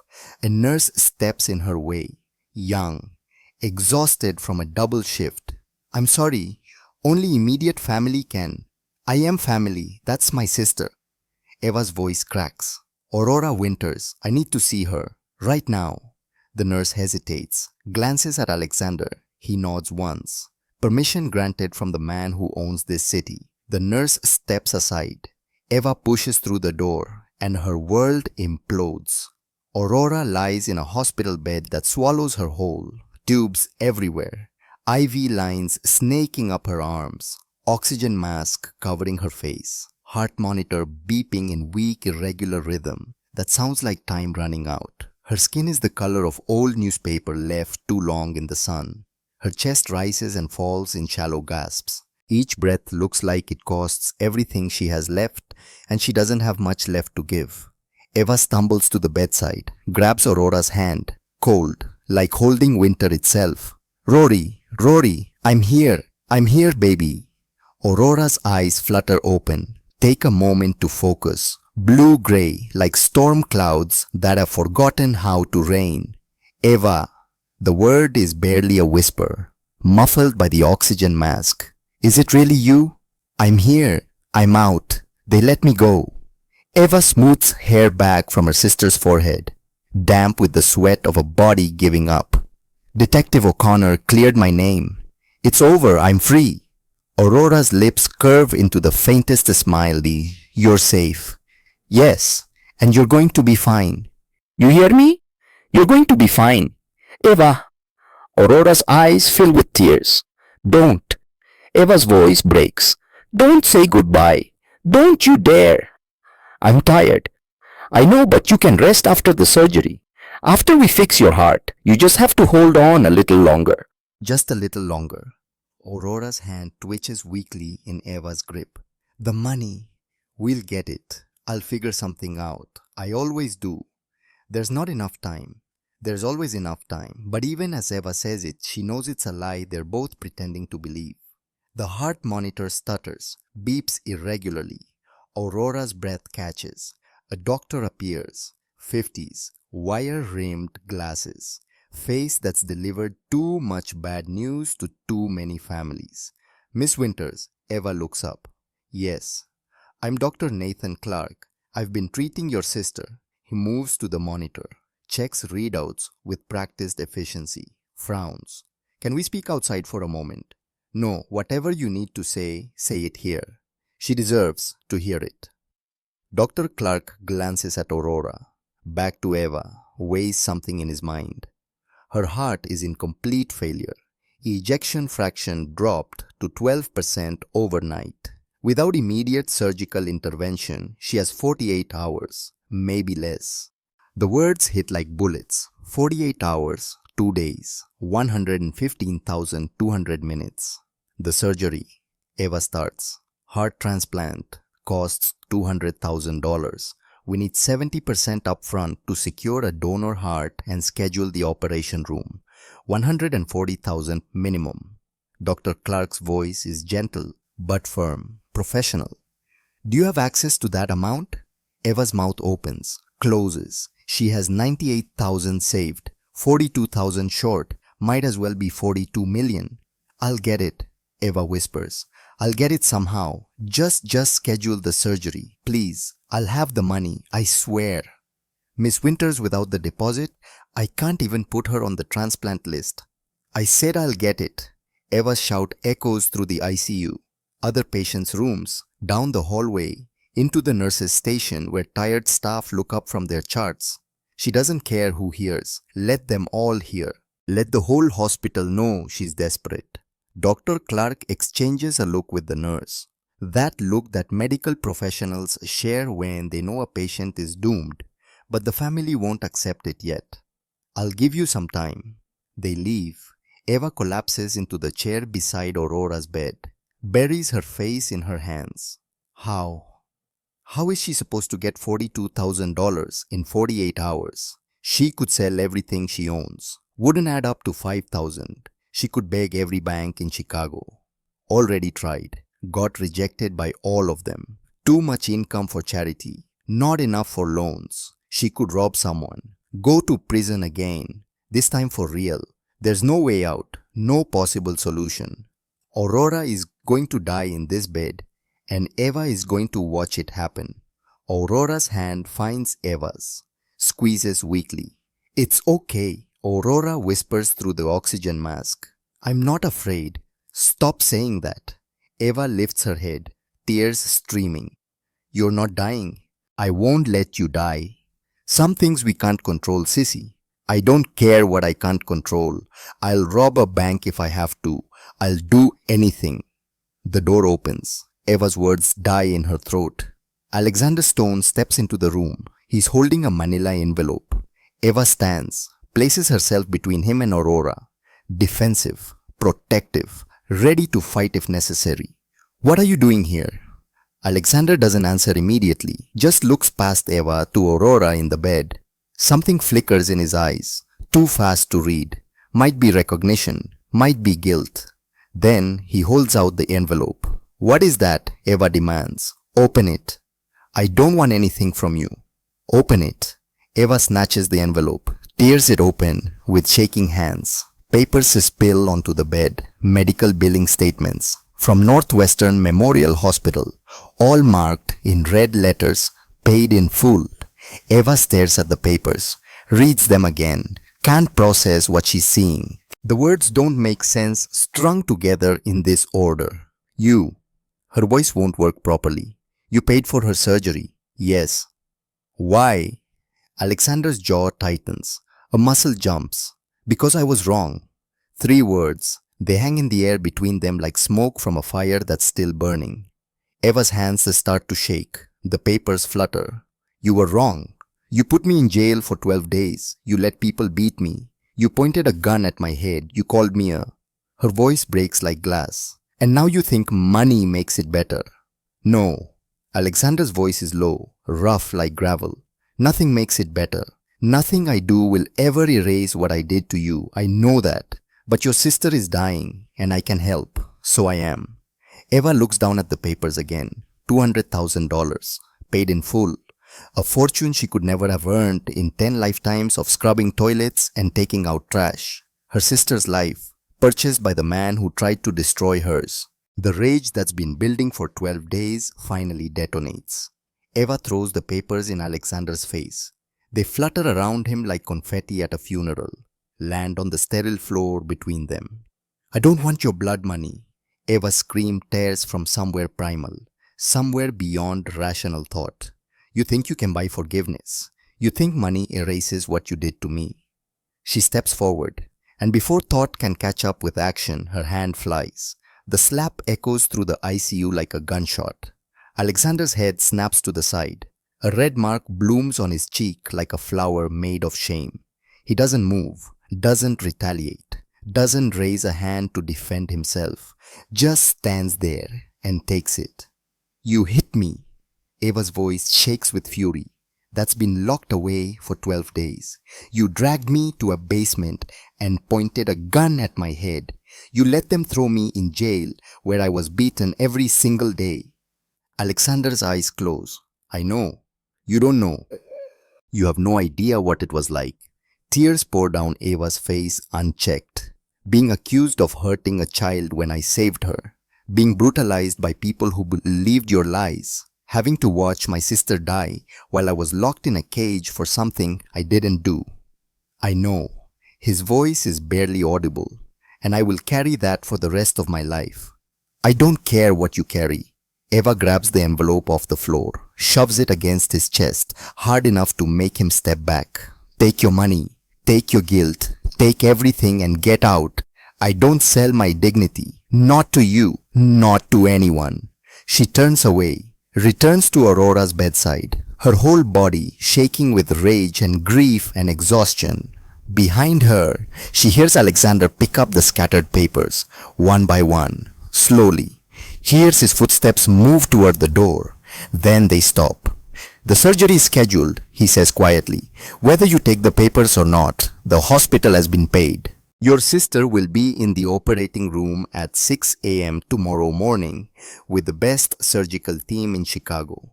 I didn't ask for your help. I know, but you have it anyway. A pause, long enough that Eva thinks he's left. Then, there are no strings attached, Evangeline. No debt, no expectations, no favors owed. This isn't about you forgiving me. I don't deserve forgiveness. This is about doing what's right. Finally, the door opens. Eva doesn't turn around. Why now? Why help me now after everything? Silence. Then, because Scarlett asks about you every day. Because she won't eat unless I say please like you taught me. Because you showed me something I forgot existed. His voice roughens with emotion. You showed me how to be human again. The door closes. He's gone. Eva sinks into the chair, stares at the envelope in her hands that represents everything she needs and nothing she wants. Aurora's weak voice drifts from the bed. Eva, I don't want his money, Rory. I know, but I want to live. Aurora's eyes meet her sister's through the oxygen mask. Clear, certain. And sometimes we have to accept help from people who hurt us. Not because they deserve forgiveness. Not because what they did was okay. But because we deserve to survive. Eva looks at her sister, 22 years old, dying, fighting for every breath with a heart that's given up trying. She thinks about pride, about dignity, about the 12 days in Cook County Jail where she learned what it means to be powerless. And she thinks about Aurora's funeral, closed casket because she'll have wasted away to nothing, white flowers, Eva standing alone beside a grave. Having chosen pride over her sister's life, the choice isn't really a choice at all. Okay, Eva whispers. Okay. The surgery takes 11 hours and 17 minutes. Eva spends every second in the waiting room, pacing, counting tiles, memorizing water stains on the ceiling, praying to a God she stopped believing in at Sacred Heart Orphanage, but is willing to try believing in again if it means Aurora lives. Dr. Clark appears at 5:23 p.m., still in surgical scrubs, mask pulled down around his neck, exhaustion written across his face. Eva jumps to her feet, heart in her throat. Is she? She's alive. Dr. Clark's smile is exhausted but genuine, real. The surgery was successful. Her new heart is strong, beating perfectly. No complications during the transplant.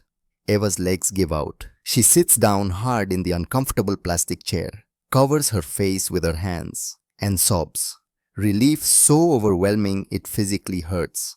Like all the fear of the past 12 days is pouring out through her eyes. She'll need to stay in ICU for observation, Dr. Clark continues. Then cardiac recovery for several weeks. Immunosuppressants for life, but barring complications, she should make a full recovery, live a normal lifespan. But can I see her? Once she's out of recovery and stable. A few hours. Eva nods. Can't speak. Too overcome. Dr. Clark sits beside her. For what it's worth, whoever paid for this surgery saved her life. Another 12 hours and it would have been too late. Her heart was minutes from complete failure. I know. Make sure you thank them. Eva doesn't answer. How do you thank someone who destroyed you and saved you in the same breath? How do you reconcile the man who pointed a gun at your head with the man who paid $200,000 to save your sister's life? She doesn't know. Might never know.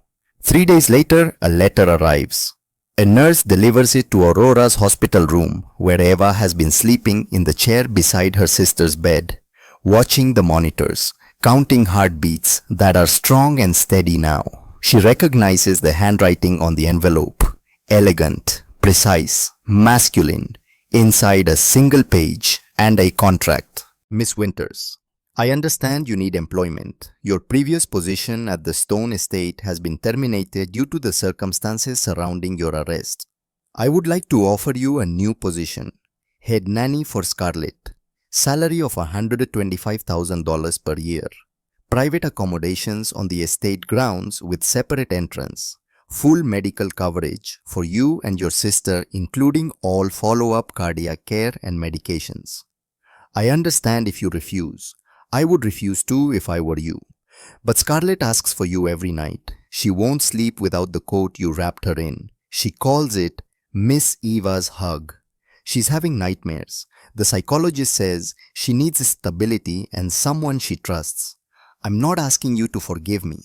I'm asking you to help my daughter heal from trauma I failed to protect her from. If you're interested, please review the attached contract. All terms are negotiable. A. Stone. Eva reads the letter 3 times, then pulls out the contract. It's extensive. 23 pages, legal language, everything he promised and more. Salary, benefits, vacation time, autonomous decision-making regarding Scarlett's care. But it's the handwritten note at the bottom of the last page that makes her pause. You saved my daughter when I failed her. You showed me grace when I showed you violence. You deserve more than I can ever give, but I will spend the rest of my life trying. Eva sets the letter down, looks at Aurora sleeping peacefully, color returning to her cheeks. Heart monitor beeping strong and steady, no longer the sound of time running out. She thinks about the $98,000 in savings, gone to medical bills, and rent she missed while in jail. She thinks about rent due in 2 weeks, about Aurora's follow-up appointments, about immunosuppressant medication that costs $800 a month and has to be taken forever. She thinks about Scarlett, 3 years old, traumatized, asking for the woman who pulled her from a dumpster and wrapped her in warmth. And she thinks about the list of conditions she's going to demand before she even considers accepting. Because if she's going to work for Alexander Stone, it will be on her terms, not his. Never his. Again. 1 week later, Eva stands in the study of the Stone Estate. She's wearing jeans and a sweater, not a uniform. That was condition number 1. Alexander sits behind his desk. Massive. Mahogany. The kind of desk that costs more than most cars. Lucas Brennan stands by the door, silent, watchful, loyal. Eva places a handwritten list on the desk. 7 conditions, non-negotiable. These are my terms. Take them or I walk. Alexander picks up the list, reads silently. 1. I am Scarlett's nanny, not your employee to command for other tasks. 2. You will address me as Miss Winters. You will say please and thank you. 3. I have the right to refuse any request I deem inappropriate. 4. My employment cannot be terminated simply for disagreeing with you. 5. I have full autonomy over Scarlett's care schedule and education. 6. You will never raise your voice to me or touch me in anger. 7. If you break any of these conditions, I walk immediately. No notice, no discussion. Alexander sets the list down, looks at Eva with eyes that are no longer empty. For a long moment, he doesn't speak. Then, agreed. Eva blinks. Just like that. Just like that. He pulls out a pen, signs the contract at the bottom with a flourish. You're in charge, Miss Winters. Scarlett is fortunate to have you. I only hope I can learn to be half the parent you'll be to her. I'm not doing this for you, Eva says firmly. Needs him to understand. I'm doing this for her, for Scarlett, not for you, not for the money, for that little girl who deserves better than what happened to her. I know. Something shifts in his expression. Vulnerability. Brief but unmistakable. And that's exactly why you're the only person who should have this job. The first week is strange. Eva moves into the guest cottage on the estate grounds. 500 square feet, cozy, modern, a bedroom with an actual bed, a living room, her own kitchen, a garden view where roses bloom. It's paradise compared to her old apartment. Aurora will love it here when she's released from the hospital. Scarlett latches onto Eva immediately, won't let her out of sight, holds her hand everywhere, follows her like a shadow, sleeps with Eva's old coat tucked under her pillow every single night. The nightmares are bad. Every night for the first week, Scarlett wakes up screaming, reliving the cold, the dark, the feeling of drowning in garbage while rain pounded down and no one came. Eva holds her, sings lullabies her mother used to sing before the car accident that orphaned her. Hush, little baby, don't say a word. Mama's gonna buy you a mockingbird. Scarlett's breathing slows. Her tiny body relaxes against Eva's chest, and one night as she drifts towards sleep, she whispers, "Love you, Mama." Eva freezes. Mama, not Miss Eva. Mama. She looks up. Alexander stands in the doorway. He heard it too. Their eyes meet. Neither of them knows what to say, so they say nothing. The moment passes, but something has changed. Alexander is trying. Eva sees it in small ways that accumulate like snow. He asks, doesn't demand for Eva to bring Scarlett to breakfast. Miss Winters, could you please bring Scarlett down when she wakes up?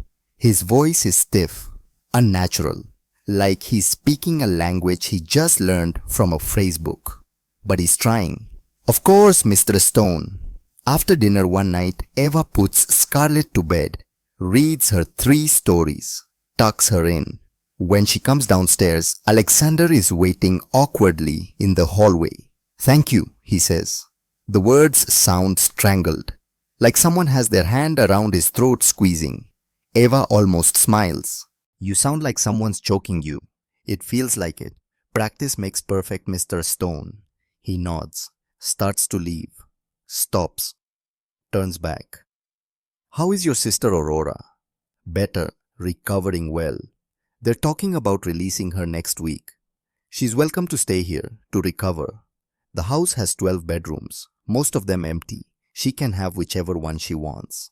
Before Eva can respond, he's gone, disappearing into his study like a ghost. But the offer lingers, and Eva realizes something unsettling. Alexander Stone is not the monster she thought he was in that basement. He's broken, damaged, haunted by ghosts and mistakes and a lifetime of violence.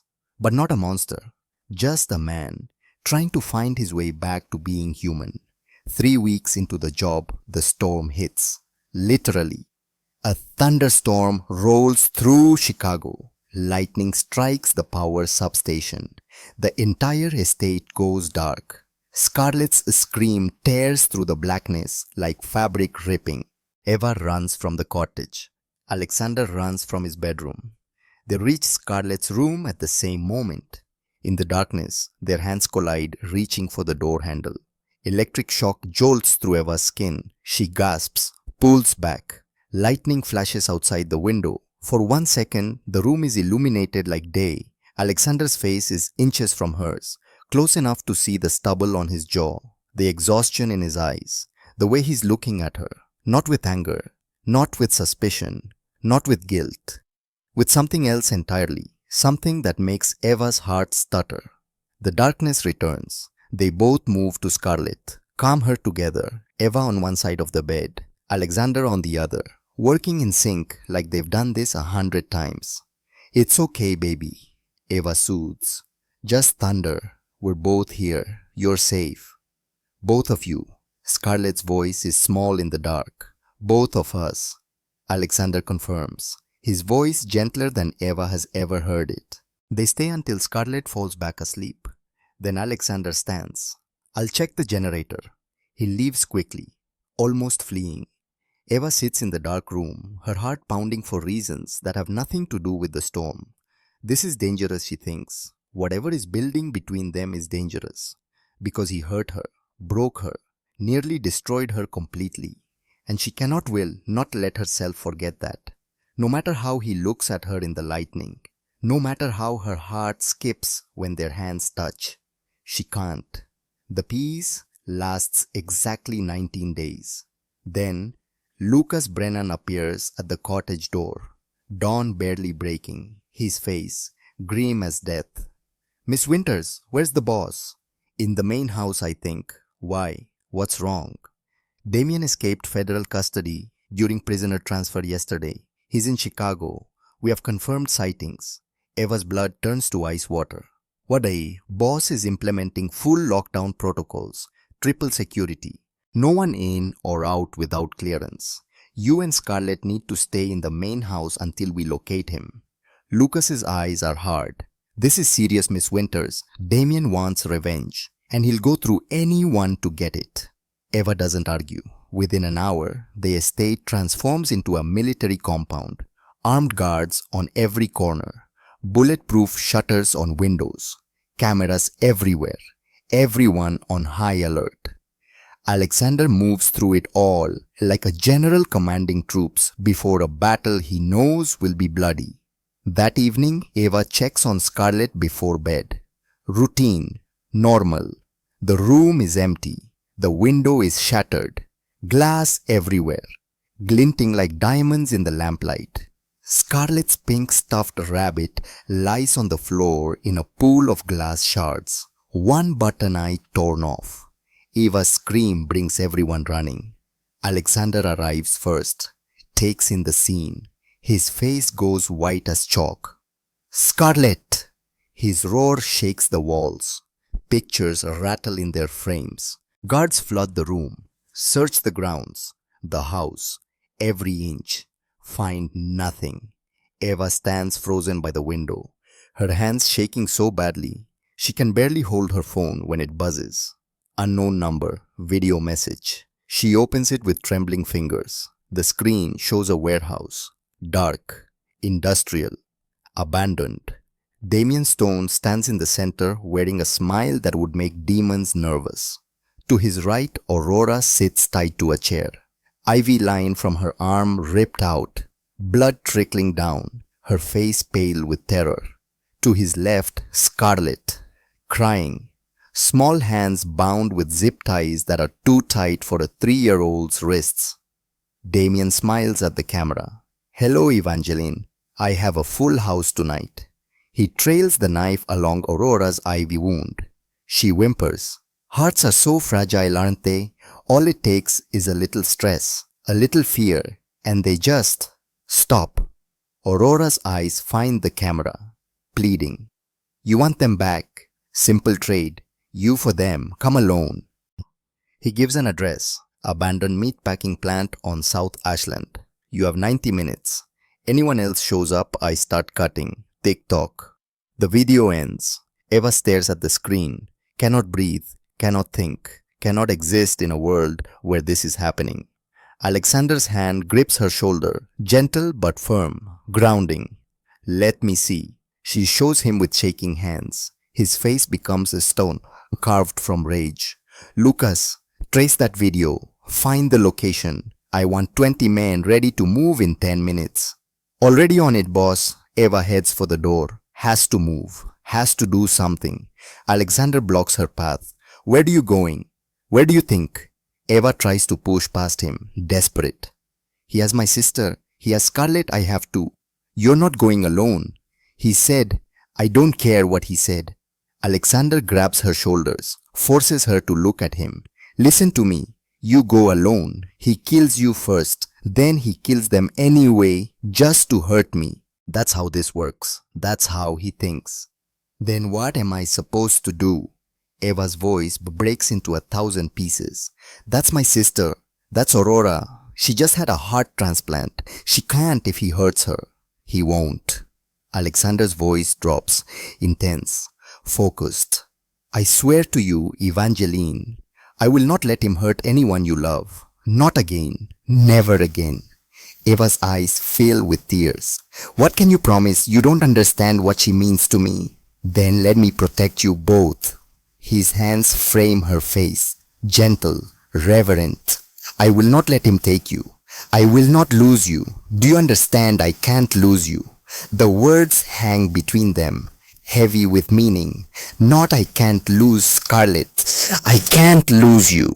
Eva's breath catches. Alexander, please, he whispers. And it's the first time she's heard him beg. Trust me, just this once. Let me fix what I broke. Let me protect what matters. And Eva realizes she does, against all logic, against every reason to hate him. She trusts him. Okay, she breathes. Okay, but I'm coming with you. Evangeline, I'm coming. She pulls his hands from her face. That's my sister, your daughter. I'm not sitting here while you, she stops. Can't finish. Alexander stares at her, then nods. Fine, but you stay with Lucas until we secure the scene. Deal.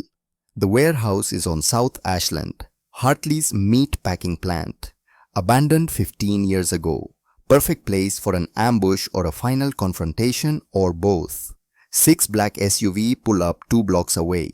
Alexander's team, 25 men, armed, trained, ready for war. Alexander turns to Eva in the lead vehicle. You stay with Lucas until gunfire erupts, windows shatter, bullets punch through metal with sounds like thunder. Damien's men were waiting, positioned, ready.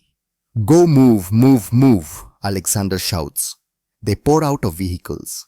Return fire. The night explodes with muzzle flashes and screaming and the smell of gunpowder. Eva huddles in the SUV, covers her head with her arms. Then she sees it. Side entrance to the warehouse. Unguarded.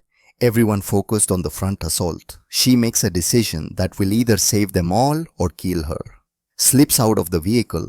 Runs low like Alexander's men taught her. Reaches the side door. Inside the warehouse is massive. Shipping containers stacked 3 high, shadows thick enough to drown in. Eva moves through them, silent as prayer, heart hammering so loud she's sure someone will hear. She finds Aurora and Scarlett in the center, tied back to metal chairs, single overhead light illuminating them like a spotlight. Eva runs to them, pulls the pocket knife Lucas gave her, starts cutting zip ties. Eva, Aurora sobs. You shouldn't have come. Shut up, I'm getting you out. The knife saws through plastic. Scarlett's eyes are huge, terrified. Miss Eva, it's okay baby, I've got you both. Touching scene. Eva spins. Damien stands 10 feet away, gun in his hand. Smile on his face.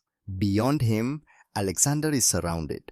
3 of Damien's men have him on his knees, guns pointed at his head from multiple angles. Hello Eva, Damien says conversationally. Thanks for coming alone. Well, mostly alone, he laughs. Did you really think I wouldn't have men watching the perimeter? Eva's hands find the Glock tucked in the back of her waistband. Lucas's backup piece, the one he gave her in the car, with 2 words of instruction. Safety off. Point and shoot. She raises it, aims at Damien with hands that shake but hold steady enough. Let him go. Damien laughs. Actually laughs. You shoot, oh Eva. Sweet Eva. You're the hero, remember, you save people. You don't kill them. Step away from him. You don't have murder in your heart.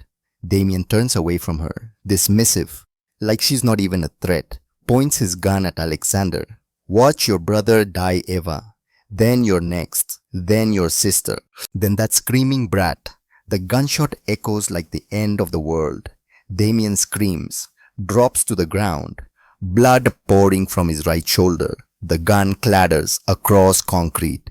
Eva stands with the Glock still raised, smoking, aimed. I'm not a hero, she says quietly, voice steady despite the adrenaline making her vision swim. I'm a woman protecting the people I love, and you threaten them. Sirens wail in the distance, getting louder. Detective Margaret O'Connor bursts through the door with SWAT behind her. Everyone down, hands where I can see them. Damien's men drop their weapons, surrender, clearly not being paid enough to die tonight.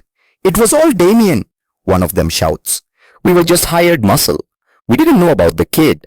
O'Connor's team swarms, cuffs Damien, who's still screaming and bleeding, cuffs his men, reads them their rights in a voice that's heard it all before. Medics rush to Aurora and Scarlett, check vitals, start treatments. Eva drops the gun. Her hands won't stop shaking, won't ever stop shaking probably. Alexander crosses to her, catches her before she falls, before her legs give out and she collapses. It's over, he says into her hair. It's over. You're safe. They're safe. Everyone's safe. Eva collapses into his chest. Sobs rack her body like earthquakes. All the fear, all the terror, all the impossible choices. They pour out in tears and screaming and shaking that won't stop. And Alexander holds her through all of it, like she's the only thing keeping him anchored to earth. 1 week later, Eva is packing in the cottage. Can't stay. Can't live in this world of guns and violence and men who try to kill children for inheritance money. A knock at the door. Alexander stands on the threshold. Different, hair unkempt, no suit, just jeans and a white shirt, looking vulnerable in a way she's never seen. May I come in? Eva nods. He enters, sees the suitcase. His jaw tightens, but he doesn't try to stop her. You're leaving. I have to. Why? Eva turns to face him. Because I can't live like this. Guns, enemies, danger around every corner. I won't spend my life afraid that tomorrow someone will try to kill the people I love. Aurora deserves better. Scarlett deserves better. I deserve better. I understand. Do you? Yes. He steps closer. Which is why I've spent the last week dismantling everything. The entire empire. Eva blinks. What? 80% of my operations are being converted to legitimate businesses, real estate development, tech investments, restaurant chains. The remaining 20% is being restructured and sold to people who can run it without me. He pauses, studies her face. I'm done with the underworld, Evangeline. Done with all of it. No more violence. No more illegal operations. Clean. Why? Because you asked me to be better.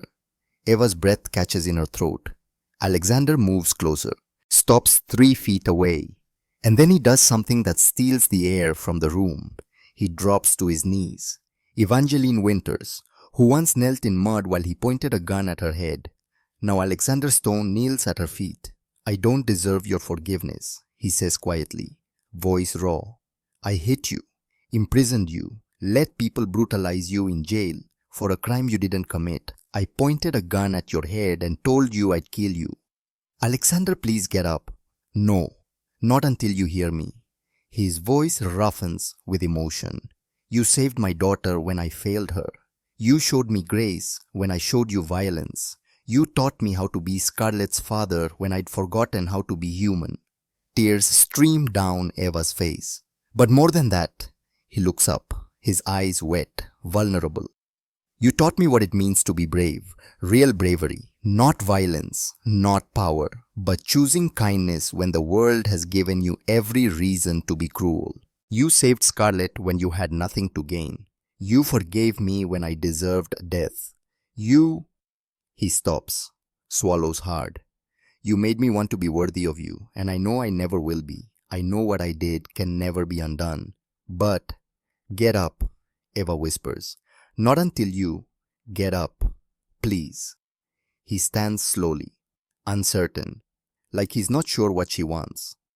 Eva steps forward, closes the distance between them. Don't kneel to me, she says softly. Don't beg, just... She reaches up, touches his face. Just hold me. His arms come around her immediately, careful at first, then tighter, like he's afraid she'll disappear if he doesn't hold on. Eva buries her face in his chest, breathes him in. I choose you too, she whispers, and kisses him. It's tentative at first, a question, permission asked.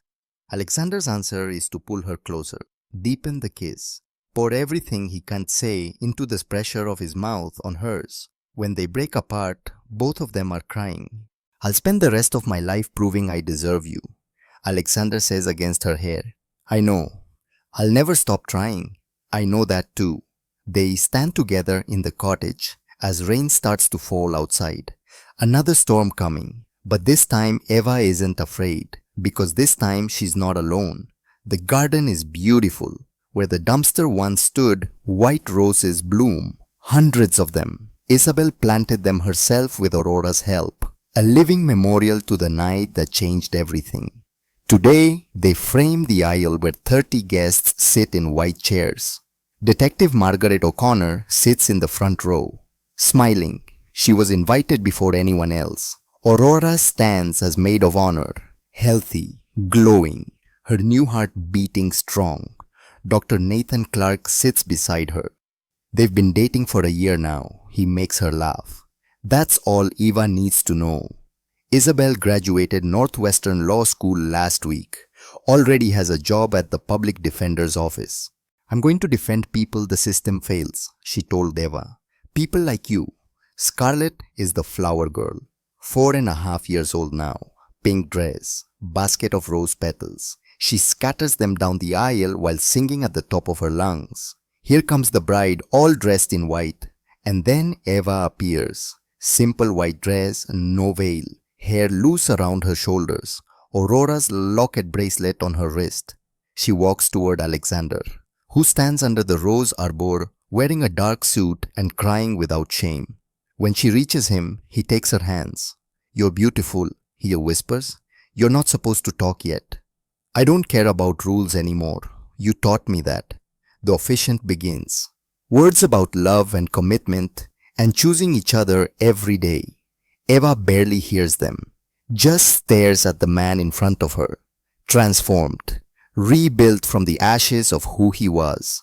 They exchange vows, simple ones. I choose you, Alexander says. Today and every day after. And I choose you, Eva replies. Even when it's hard. Especially when it's hard. They exchange rings. And when the officiant says, you may kiss the bride, Alexander does. Gentle, perfect, full of hope for a future they're building together. Scarlet shrieks, Daddy kissed Mama, Mama and Daddy. Everyone laughs through tears. During the reception in the garden, Eva taps her glass. Silence falls. I have an announcement. She looks at Alexander, smiles, then at Scarlet. Sweetheart, come here. Scarlet runs over. Eva lifts her into her arms. You're going to be a big sister. The garden erupts in cheers and applause. Scarlet's scream of joy could shatter glass. A baby. I'm getting a baby. Is it in your tummy? Right now. Yes, baby. Right now. Can I feel it? Eva guides Scarlet's small hand to her belly. Not yet. It's too small. But soon. Alexander crosses to them, pulls both of them into his arms, buries his face in Eva's hair, and cries. Later, as the sun sets, Eva and Alexander walk through the rose garden alone, to the spot where it all began. This is where you found me, Eva says softly. Where you thought I was a monster. This is where my real life began. Alexander turns her to face him. Where an angel pulled my daughter from hell. Where I learned that the strongest people aren't the ones who hurt others. They're the ones who choose kindness when kindness is hardest. I found her in the trash. She gave me a family. You gave me everything.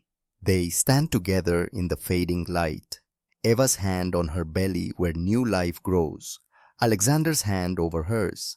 Scarlet running through roses with Aurora and Isabel chasing her. Inside the main house, dinner is waiting. Friends, family, all the people they've gathered and healed and saved.